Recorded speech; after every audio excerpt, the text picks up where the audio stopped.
பேயோட்டுவதாக கூறி இளம்பெண்ணின் முடியை பிடித்து இழுத்து அடித்து உதைத்ததாக பூசாரி மீது புகார் எழுந்துள்ளது. மாநில அமைச்சர்கள், போலீஸ் அதிகாரிகள் முன்னிலையில் இந்த கொடுமை நடந்துள்ளது.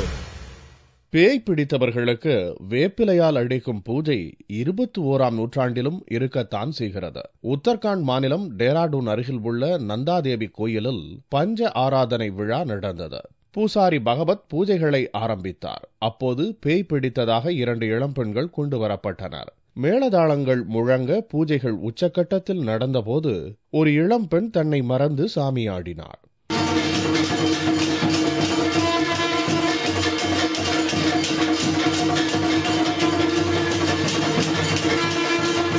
பூசாரி நின்றிருந்த மேடையின் மீது ஏறி ஆடத் துவங்கினார். திடீரென அந்த பூசாரி இளம்பெண்ணின் முடியை பிடித்து இழுத்து மேடையிலிருந்து தள்ளிவிட்டார். பிறகு கால்களால் எட்டித் தள்ளிவிட்டார்.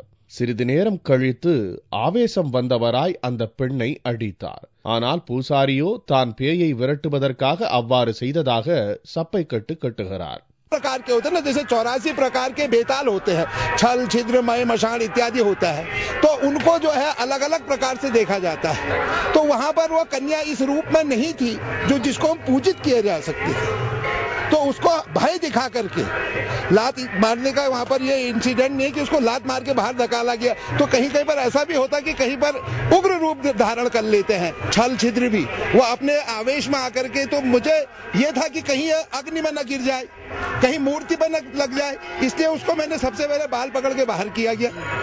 बाल पकड़ के बाहर किया, फिर वो ऊपर को आई, मेरे पैरों में पड़ी। तो आप उसको समझ लात मारी, लात नहीं मारी गई, वो पैरों में पड़ी थी। फिर உத்தரகாண்ட் மாநில அமைச்சர்கள், போலீஸ் அதிகாரிகள் சிலரும் கலந்து கொண்ட இந்த விழாவில் இளம்பெண்ணுக்கு நேர்ந்த கொடூர சம்பவத்துக்கு சமூக ஆர்வலர்கள் கடும் எதிர்ப்பு தெரிவித்துள்ளதால் புதிய சர்ச்சை ஆரம்பித்துள்ளது.